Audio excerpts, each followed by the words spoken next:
여러분 안녕하세요. 자, 우리 지금 뭘 공부하고 있죠? 네, 한국사를 공부하고 있죠. 한국사를 공부하고 있는데 한국사의 내용 중에서도 우리는 지금 조선 전기의 정치 발전의 모습을 살펴보고 있습니다.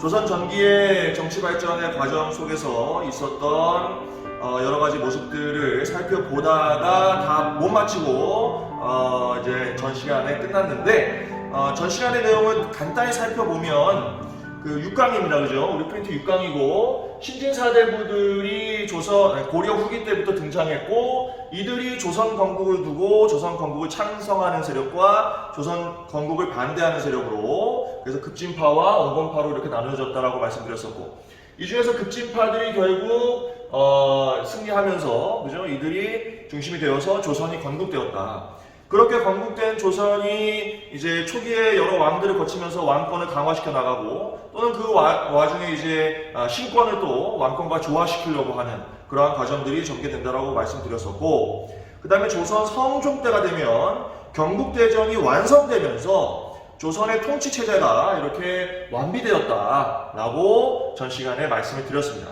그래서 이것을 우리가 정리를 했지요.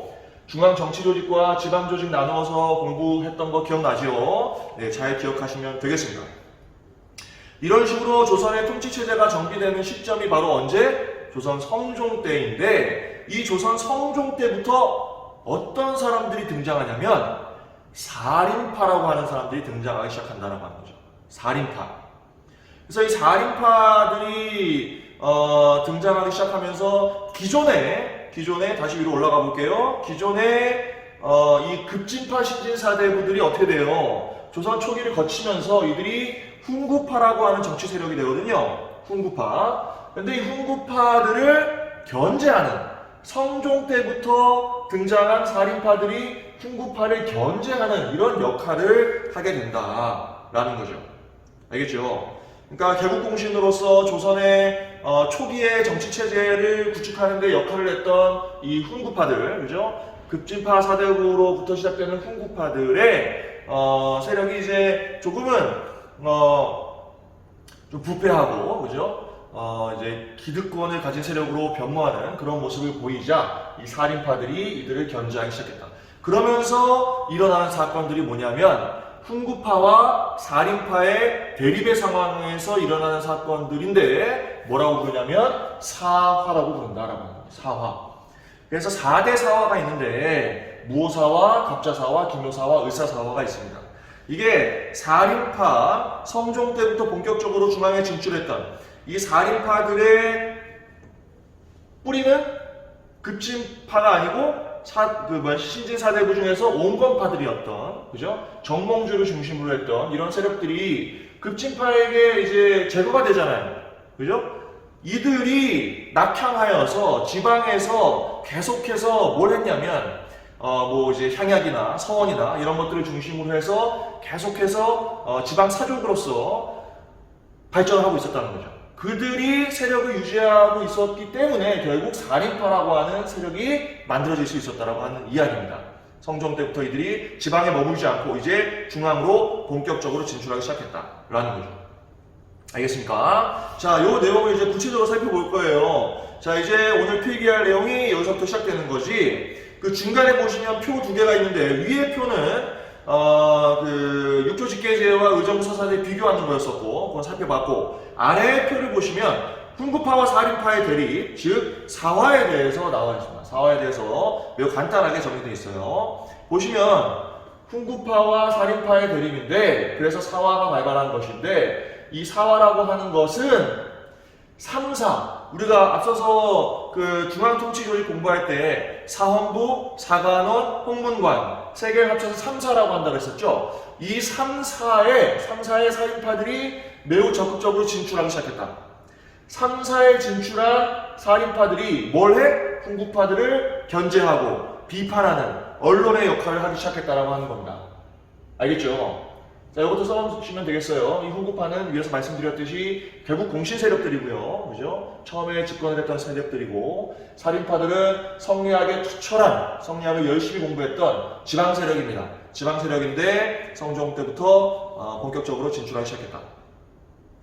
그래서 사화들이 발발하는데 결론을 말씀드릴게요. 먼저 결론은 이 사화들을 통해서 살인파들이 많은 화를 입습니다.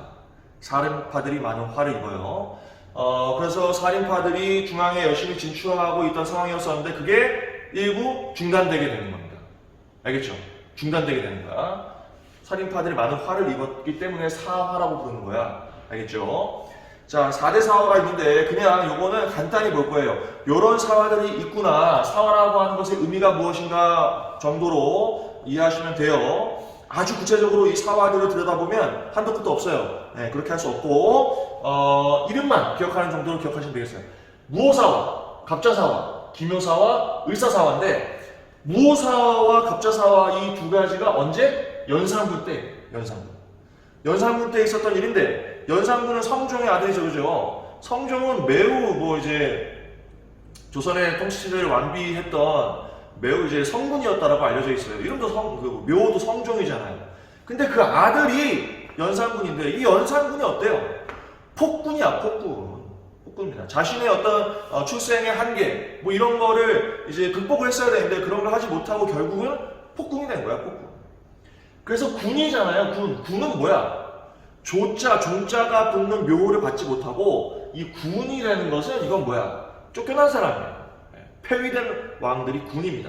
두 명의 군이 있죠. 연산군이 있고 나중에 한 명 또 누구 있습니까? 광해군이 있죠. 이런 사람들은 반정이라고 하는 사건들을 통해서 결국은 왕위에서 폐위된 사람들입니다.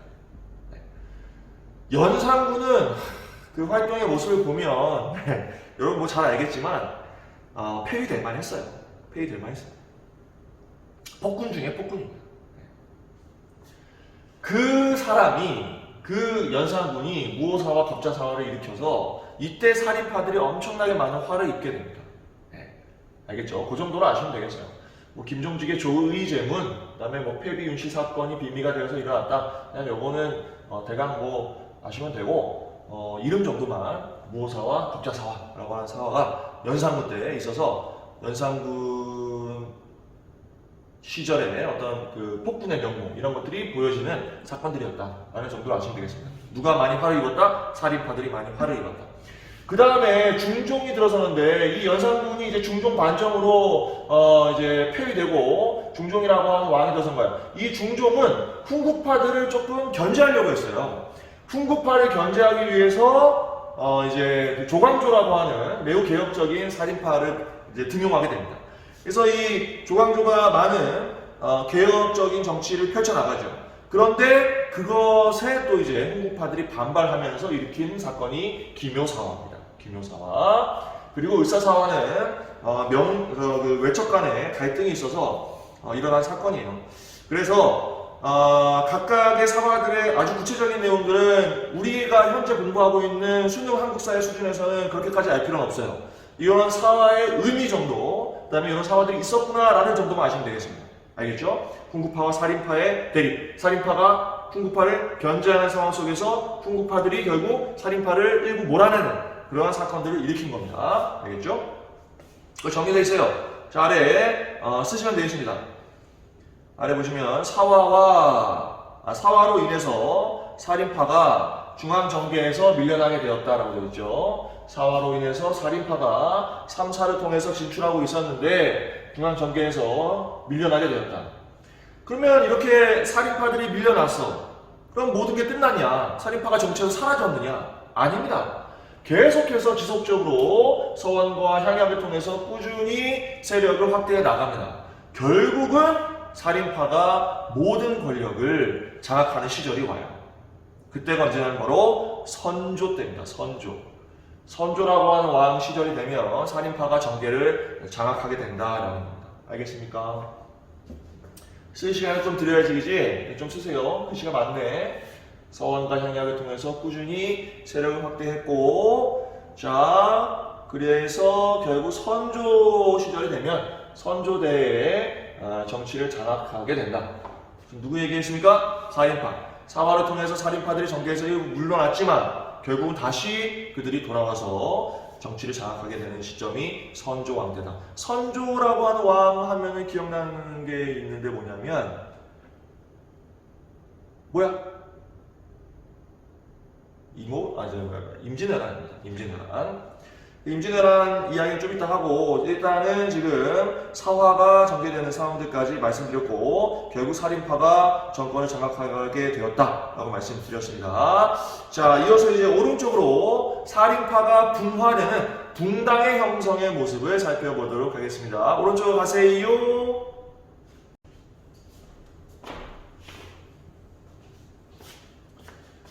자, 6강의 오른쪽 끝부분으로 왔습니다. 보시면은 붕당의 형성이라고 되어 있었죠. 그죠? 이 붕당이라고 하는 것은 제가 위에 그 정치 세력의 변화, 그죠? 흐름을 말씀드릴 때 정리해 드렸었는데, 붕당이라고 하는 것은 뭐야? 살인파가 권력을 장악한 이후에 살인파들이 어떻게 됐어? 분화된 겁니다. 살인파들이 분화된 것을 붕당이라고 그래. 갈라졌다는 얘기지. 살인파 안에서 갈라졌다는 얘기야. 그게 붕당인데, 이 붕당의 의미를 생각한다면 결국은 써있듯이 견제와 균형의 정치를 실시한 것이다. 붕당을 우리가 부정적으로 생각하실 필요가 없어요. 갈라져서 들이다 싸웠다는 게 아니고, 붕당의 건전한 모습은 그 의미는 결국은 갈라져서 서로 견제와 균형의 정치를 해 나간 것이다 라고 생각을 하셔야 됩니다.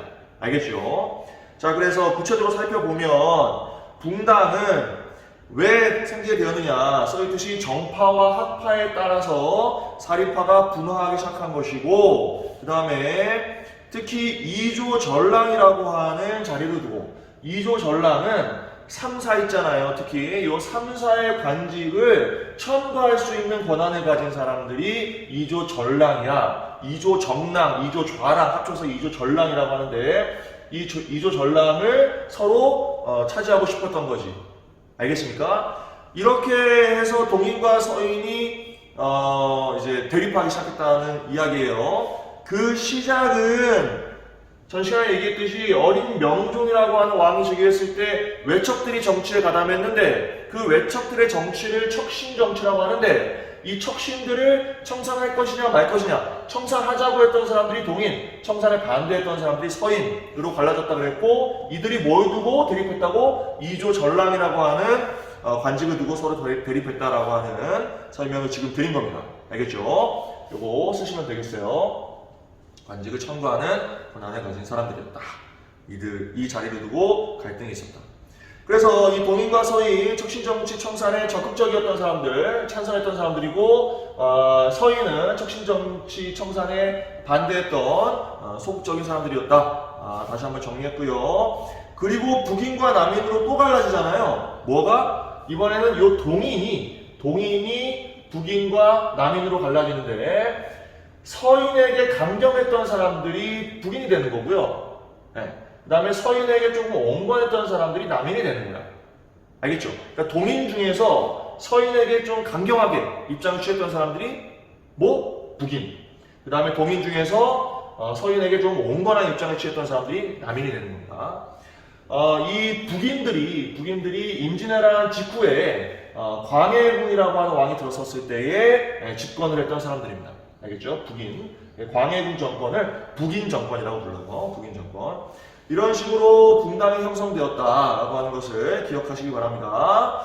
그 다음에 아래로 가시면 이제 조선의 대외관계가 나와요. 역시 대외관계가 중요합니다. 우리가 고려 공부할 때도 제가 여러 차례 말씀드리면서 고려의 대외관계가 중요하다라고 했었죠. 그죠? 조선도 대외관계가 중요합니다. 특히 조선 전기와 조선 후기를 구분하는 사건이 있잖아요. 임진왜란, 병자호란, 이 양난이라고 하죠. 이 양난이라고 하는 것이 일어나는 것도 결국 조선의 대외관계와 관련되어 있는 것이기 때문에 대단히 중요합니다. 자, 그래서 아래 조선의 대외관계를 살펴보겠습니다. 일단 기본적인 정책이 있어요. 기본적으로 조선은 4대 교린 정책을 씁니다. 4대와 교린이야. 그러니까 4대는 뭐야? 큰 나라는 섬긴다는 뜻이죠. 큰 나라는 섬긴다. 큰 나라는 섬긴다. 그 다음에 교린은 이웃 국가와 돈독한 관계를 맺는다. 이웃 국가와 관계를 맺는다. 그게 4대와 교린의 정책입니다. 4대 교린 큰 나라는 섬기고, 교린, 이웃 국가는 관계를 맺는다. 이게 이웃 린자야. 이게 기본인데 그럼 4대의 대상이 누구고 교린의 대상이 누구냐를 살펴보면 되겠죠. 아래로 갑니다. 조선이 건국될 즈음에 이제 명나라와의 관계가 매우 중요했었죠. 그죠? 이 명나라하고 이제 조선이 건국된 이후에 조선 태종 때부터 관계가 매우 돈독해지기 시작합니다. 태종 이후의 관계가 매우 안정적으로 진행됐는데 이 명나라와의 관계가 바로 무슨 관계야? 4대 관계가 되는 거죠. 4대 관계. 조선은 명나라한테 뭘 합니까? 조공을 해요. 조공. 뭔가 이제 닫히는 걸 조공이라고 하잖아요. 그죠? 조공을 하고 대신 명나라는 조선에다가 뭘 해줍니까? 책봉을 해줘요. 왕으로서 인정을 해주는 거죠. 책봉을 받는 거야, 조선이. 큰 나라인 명나라로부터 이제 그 화의관이라고 하죠. 그죠? 중화 사상을 바탕으로 하는 그 명나라로부터 조선이 책봉을 받는, 조공을 함으로써 책봉을 받는 그런 관계를 맺게 되는 겁니다. 이게 그럼 그렇다고 해서 이 그 조공 책봉의 관계를 맺었다고 해서 이 명나라에 복속되어 있거나 또는 명나라로부터 독립하지 못하는 상황이냐? 그렇지 않습니다. 그렇지 않고 거의 완벽한 이제 독립국가로서의 지위를 유지하는 거예요. 네. 독립국가로서의 지위를 사실 책봉이라는 걸 통해서 보장받는 의미도 있습니다. 알겠죠? 이런 관계를 이제 4대 관계라고 하는 것인데 이 4대 관계를 이해할 때 명나라를 무조건 우리가 섬기기만 했다라고 생각하실 필요 없어요. 이거는 중국이 가지고 있는 중화 사상을 바탕으로 하는 그 주변 국가 맺는 아주 일반적인 동아시아에서 통용되는 외교 관계일 뿐입니다. 형식적인 외교 관계일 뿐이에요. 알겠죠? 그 조공 책봉의 관계라고 한다. 알겠죠? 자, 그래서 명나라하고는 이런 4대 관계를 맺고 있었고, 자, 이제 교린의 대상. 이 교린의 대상이 누구냐라고 한다면 바로 여진과 일본입니다. 여진과 일본. 우리 주변국이죠. 그죠? 북쪽에 여진, 그 다음에 바다 건너, 남쪽 바다 건너 일본이 있는 거죠. 여진과의 관계를 먼저 볼게요. 이게 교린 관계니까 어쨌든 관계를 맺는 거야. 돈독한 관계를 맺는 거예요. 이웃 국가와 돈독한 관계를 맺는 것인데 어떤 때는 강경하게 나갈 때도 있었고 또 어떨 때는 회유를 하면서 좀 이렇게 친하게 지낼 때도 있었고 뭐 그런 관계가 진행되는 겁니다. 강경책을 보시면 여진에 대한 강경책을 보시면 영토를 확장해 나가는 과정이 전개되거든요. 그런 과정에서 세종 때 4군 육진이라고 하는 것이 개척이 됩니다. 이 4군 육진이 개척되면서 우리의 영토가 어디로? 네, 두만강과 압록강까지 확장되게 되죠. 두만강과 압록강까지 확장됐다는 것은 지금 우리가 알고 있는 그 한반도의 영역이 세종 때 완성됐다라고 하는 의미가 됩니다. 알겠죠? 이 4군 육진이 개척됨으로써 지금의 한반도의 영역이 완성되었다라고 보시면 되겠습니다. 오케이? 네, 이렇게 이제 그 4군 육진을 개척하는 과정에서 여진에게 강경한 모습이 있었고 한편은 뭐 귀순을 장려하고 또 무역을 허용하는 등의 회유책을 쓰기도 합니다. 그 정도로 보시면 되겠고 그 다음에 중요한 게 또 이제 일본과의 관계죠. 일본과의 관계는 많이 중요하죠. 왜냐하면 결국은 이제 일본이 임진왜란이라고 하는 사건을 일으키면서 조선을 침략해 왔기 때문에 그렇습니다. 자, 일본과의 관계 보시면 강경한 정책을 쓰게 됩니다. 대마도를 기점으로 하는 외구들의 어떤 활동이 심했기 때문에 그들의 이제 그 약탈이 심했기 때문에 이종무라고 하는 사람을 보내서 대마도를 정벌하게 하죠. 이것도 누구야? 세종 때야. 그러니까 세종이 아주 문무를 겸비한 사람이에요. 그죠? 문과 무를 겸비한 사람이야. 이런 식으로 이제 영토 확장이나 또는 이제 외구를 토벌하는 이러한 역할까지 아주 잘했던 인물이 세종입니다. 앞서서 우리가 세종에 대해서 이제 한글을 창제했다는 것, 그 다음에 뭐 이제 신권과 왕권을 조화시키는 역할, 뭐 그런 다양한 역할을 했는데 그 중에서 또 이런 주변국과의 관계에서도 큰 역할을 하게 된다라고 보시면 되겠습니다. 세종이었고 이러한 일본과의 강경책이 있고 그 다음에 회유책을 쓰기도 하는데 와서 이제 계속 뭐 하려고 하냐면 무역을 하게 해달라는 거예요. 남쪽에 와서 이제 무역을 하게 해달라고 하는 거지. 그럴 때에 삼포를 개항을 시켜줍니다. 세 개의 항구를 개항을 시켜줘서 무역을 하게 되는데 이제 무역도 이루어지고 또 동시에 어떤 약탈의 모습도 있고 이러다 보니까 무역의 규모를 조선이 좀 축소시키려고 했어요. 무역의 규모를 축소시키려고 하자 거기에 반발해서 이 삼포에서 이제 그 일본인들이 난을 일으켰죠. 그걸 삼포외란이라고 합니다. 이제 16세기 넘어서면서 이런 상황들이 발생하기 시작해요. 삼포외란이 일어나게 되고 그리고 1555년에 또 을묘년인데 그때 을묘외변이라고 한 사건도 있었어요. 이러면서 일본과의 관계가 점점 틀어지기 시작하죠. 틀어지기 시작했고 이건 이제 조선의 상황이고 또 일본의 여러 상황들 속에서 결국 일본이 전쟁을 감행하게 되는, 그래서 조선을 침략하게 되는 그러한 상황이 전개됩니다. 그것이 바로 임진왜란이다라고 하는 겁니다. 지금 우리가 임진왜란은 아직 안 들어갔고 조선 전기의 정치의 발전의 상황이 임진왜란 바로 직전에서 끝나게 돼요. 알겠죠? 요 다음에 이어서 이제 7강을 공부할 때 임진왜란을 공부하는 것으로 시작하는데 바로 지금 이어서 할 겁니다. 알겠죠? 6강 프린트는 이것으로 끝났는데 이어서 7강으로 넘어갈 거니까 지금 여러분들 7강 프린트를 바로 펴시면 돼요. 알겠죠? 아직 이번 강의 안 끝났어. 7강을 펴시기 바랍니다. 한 페이지 넘기면 되겠지, 그죠? 준비! 자, 넘어왔죠? 준비됐지? 7강으로 왔어. 7강 보시면 제목이 조선 후기의 정치 발전이잖아요, 그죠? 이제 조선 후기의 정치 발전을 이어서 공부할 건데, 이번 시간에는 위에 있는 전체적인 흐름을 먼저 공부하지 않고, 임진왜란만 일단 제가 말씀드리고, 그 다음에, 이번 강의는 마치도록 하겠습니다. 알겠죠? 왜냐하면 이 전 강의에서 지금 이어져 오고 있는 거야. 자, 전 강의 때 우리가 대외관계를 이야기할 때 4대와 교린의 대상이 있었고 4대의 대상은 명나라였고 교린의 대상은 여진과 일본이었었는데 특히 일본과의 관계에 있어서 강경책과 회유책을 동시에 쓰는 과정 속에서 삼포외란, 을묘외변이라고 하는 사건들이 있었다고 했었죠. 이 삼포외란과 을묘외변이 여기 있죠. 이제 아래로 내려왔어. 이거 쓰셔야 돼 이제. 요 위엔 나중에 쓸 시간 드립니다. 자, 삼포외란과 을묘외변이라고 하는 사건이 조선 정부의 무역 통제에 불만을 갖고 일본인들이 일으킨 사건들인데 이게 결국 뭐야? 이게 어떤 임진왜란이라고 하는 큰 전면적인 전쟁이 일어나기 전에 어떤 전초 현상이라고 볼 수 있겠죠. 그죠? 일어나기 전에 이런 작은 사건들이 있으면서 어떤 큰 사건이 일어날 수 있는 가능성이 생기는 그런 상황이었다고 보시면 되겠습니다. 알겠죠? 그래서 이게 임진왜란의 하나의 배경이 됩니다. 을묘외변과 삼포외란과 같은 사건들이 있었다. 이건 이제 조선의 상황이고, 그럼 일본이 이제 조선을 침략해 오는 것인데, 일본은 어떤 상황이었길래 결국 조선을 침략하기 이르렀느냐. 그 내용을 이제 오른쪽에서 보는데, 누구야? 네, 여러분 다 알고 있는 인물 아니야? 도요토미 히데요시잖아요. 이 도요토미 히데요시가 어떤 인물인지 여러분 아셔야 돼요. 도요토미 히데요시는 일본이 약 100년 동안 전국시대라고 하는 시절이 있었어. 일본이 100년간 전국시대를 겪게 되는데 이 전국시대는 어떤 시대냐면 서로 갈라져서 막 전쟁하는 시대, 내전이 계속 이어지는 시대라고 보시면 되겠습니다.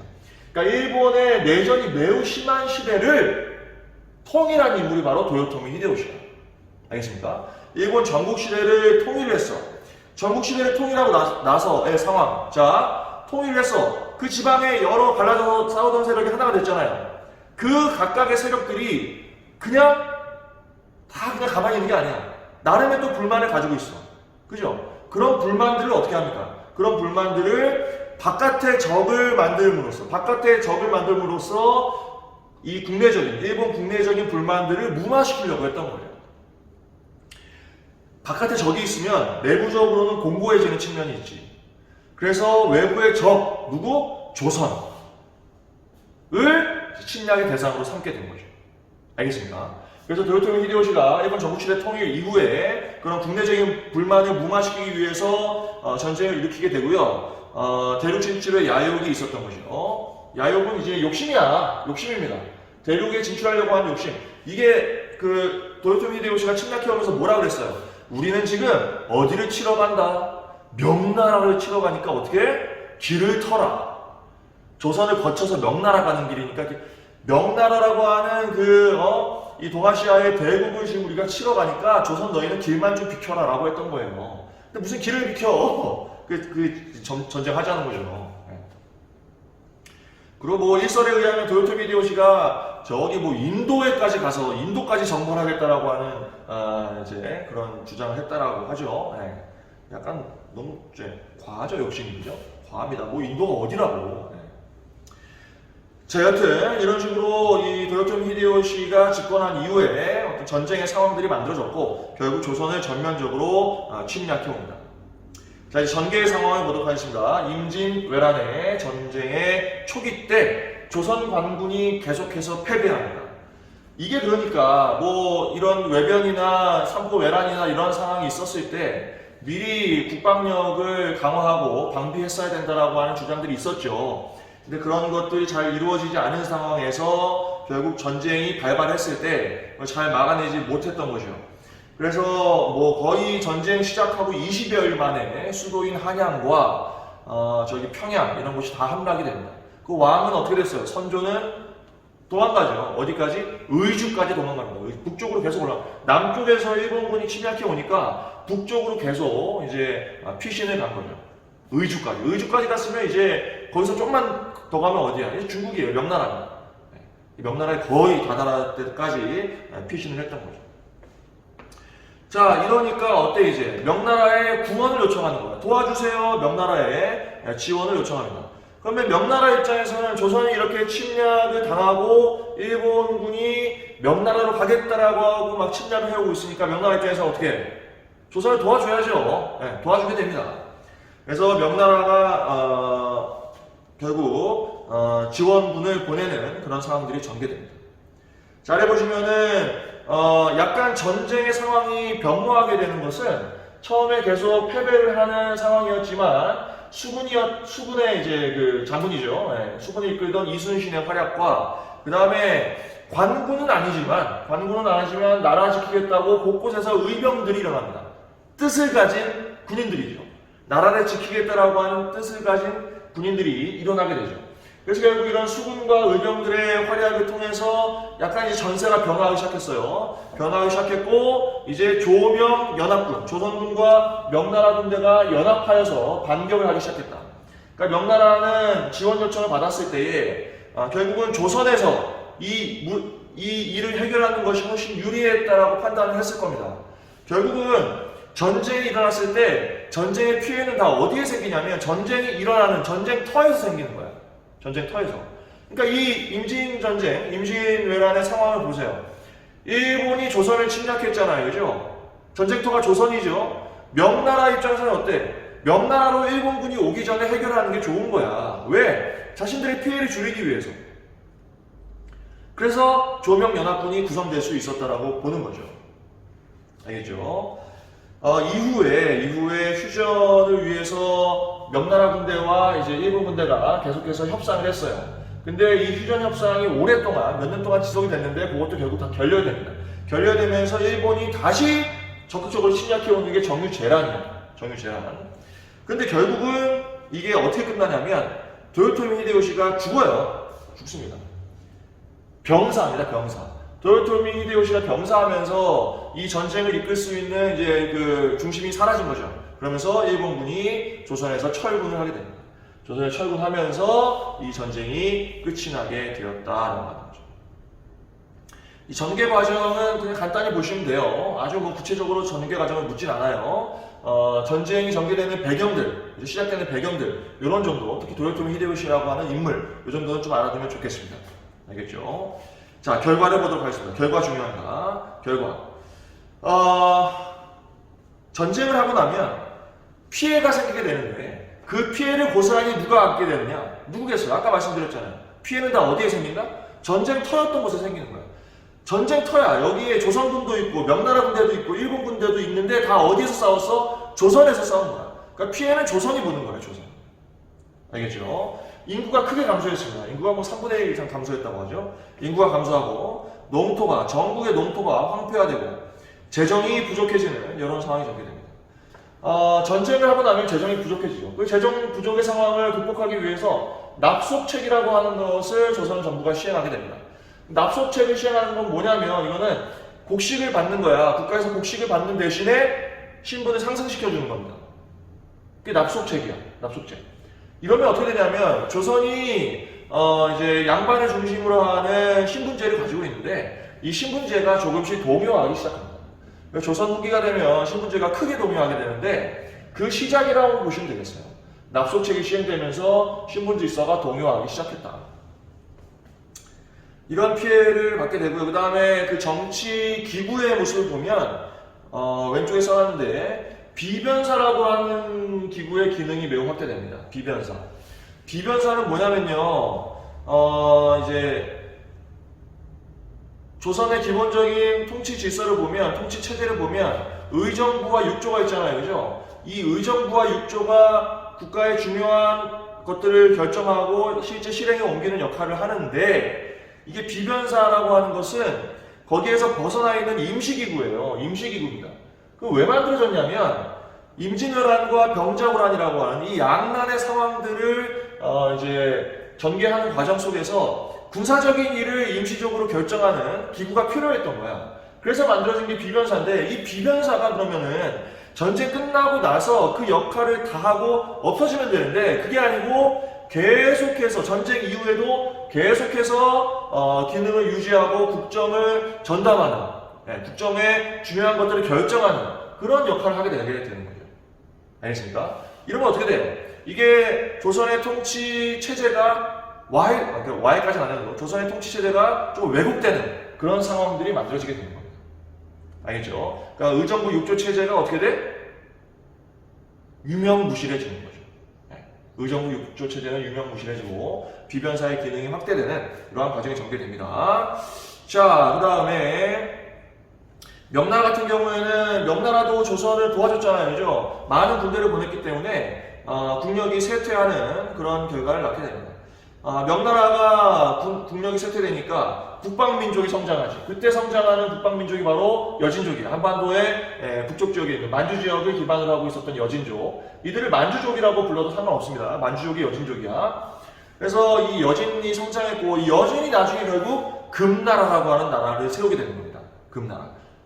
이제 후금을 세우게 되고, 그 후금이 나중에 이제 청나라가 되는 거죠. 청나라. 자, 이런 상황이 전개됐고요. 그 다음에 일본은 전쟁을 일으켰지만 큰 피해를 보지 않아. 왜? 전쟁터가 아니니까. 큰 피해를 보지 않아요. 뭐 군사력이 일부 감소되고 재정이 좀 부족해졌겠지. 그것 빼고는 무슨 피해가 있습니까? 조선처럼 피해를 받느냐? 조선처럼 피해 보지 않았어요. 오히려 일본은 전쟁의 과정에서 기술자, 학자들을 포로로 데려가. 포로로 데려가면서 이 기술자, 학자 출신의 포로들이 일본의 문화를 발전시키는, 특히 인쇄술이나 또는 도자기 문화, 이러한 것들을 발달시키는 결과를 낳게 됩니다. 알겠죠? 그래서 결국 이 전쟁, 임진왜란이 이 동아시아에 여러 가지 정치적인 변화들을 가져오는 그런 결과를 가지고 왔다. 특히 조선은 엄청난 피해를 봤다. 라는 식으로 그 결과를 이해하시면 되겠습니다. 알겠죠? 자, 지금 임진왜란에 대해서 말씀드렸고요. 이후에 전개되는 상황들은 이제 다음 강의에서 이어나가도록 하겠습니다. 지금 7강에, 우리 프린트 7강에 임진왜란의 상황만 먼저 살펴본 겁니다. 알겠죠? 자, 너무 고생하셨고, 자, 계속해서 다음 시간에 조선 후기의 정치 발전, 나머지 상황들 살펴보도록 하겠습니다. 오늘 너무나 고생 많으셨어요. 여러분, 복습하는 거 잊지 마세요. 알겠죠? 바이바이.